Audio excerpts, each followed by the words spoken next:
Hello, everyone. This week's Parsha is Parsha Vayikra, and we're going to focus on the Ramban's commentary at the start of Parsha Vayikra.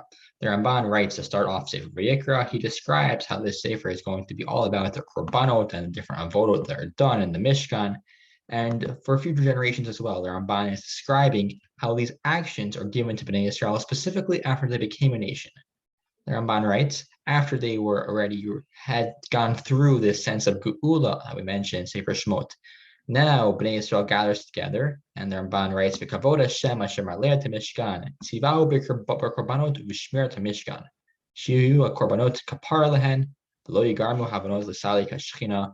So that way, that Bnei Israel will have this way of atoning for their sins and to be able to connect to God more. And the Ramban gives all the reasons for why the continuation of these parashiyot in this sefer will continue in different rules that apply to the Kohanim and at large to Bnei Israel as a whole through their korbanot and through their daily service. Now, that's the Ramban's start to Sefer Vayikra. We'll keep it in mind as we go along through the parashot in Sefer Vayikra. Now, we're going to take a look at what the Ramban writes, specifically in his argument against the Rambam. What we're going to do in the next minute here is we're going to highlight a machloket, an argument that arises between the Ramban and the Rambam.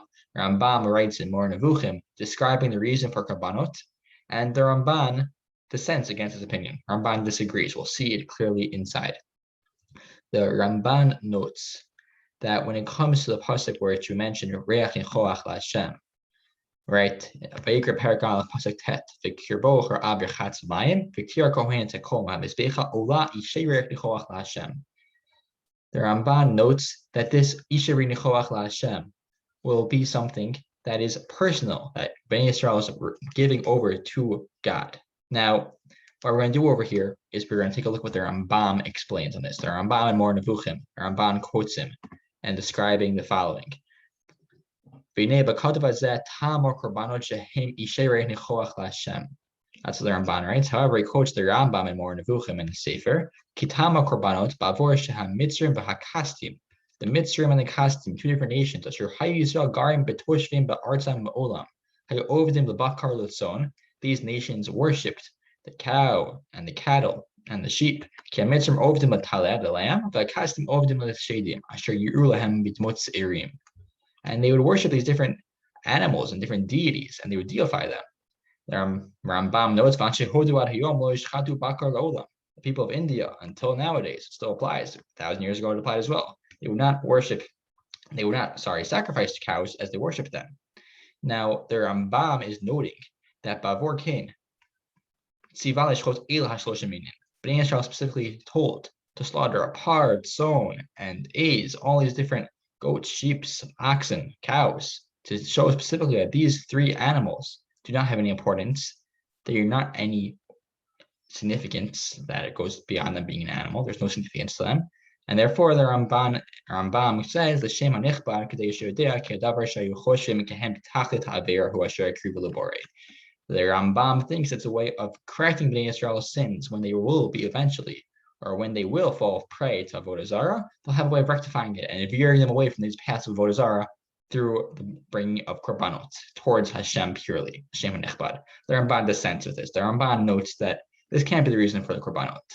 The Ramban explains that if this was the case, then where do we have else in Tanakh these examples of korbanot that are brought, even when there aren't these examples of different nations that could stray and cause Bnei Israel to stray, where there is no Avodah Zarah present? The Ramban notes examples of Noach when he leaves a teva and it brings a korban, as well as with Cain and Hevel when there's no one else even in the world. So the Ramban notes that this can't be the reason. Rather, the Ramban notes there's a more fundamental reason for bringing korbanot. The Ramban notes, since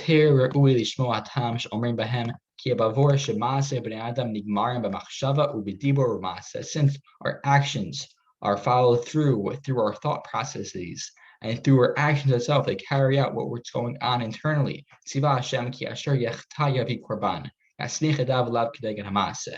One will, in a sense, have this symbolic transformation when he's bringing korban. And once this animal is brought up and they'll have this confession that's brought forward, then the person will receive atonement. Though there is a fundamental reason for this korbanot.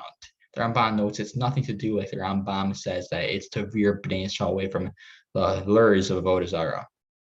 That's how the Ramban understands it, and that's a fundamental underway of breaking down this machloket for the reason of the bringing korbanot. Now, this is a pretty big debate, it seems like.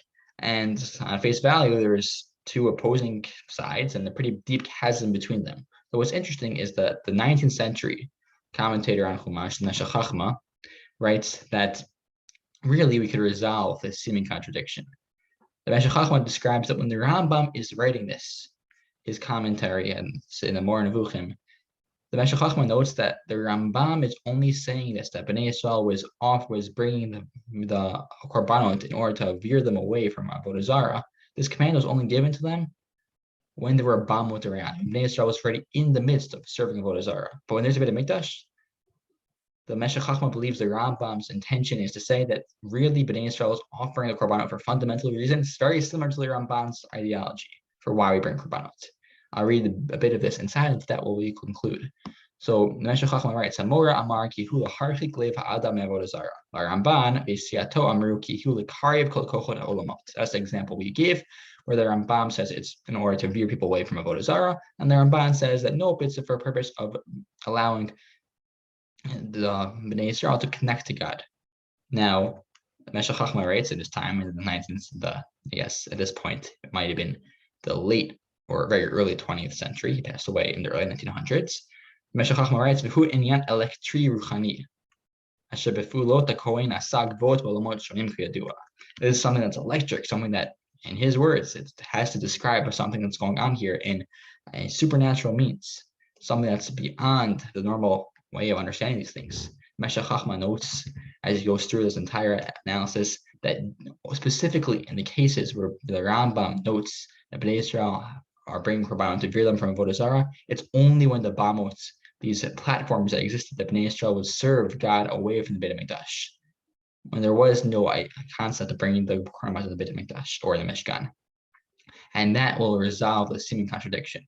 Now, there's different ways to understand these different psukim. The Meshech Chochmah finds a middle ground between the Rambam and the Ramban, and we all could choose our side and sort of see which speaks to us most.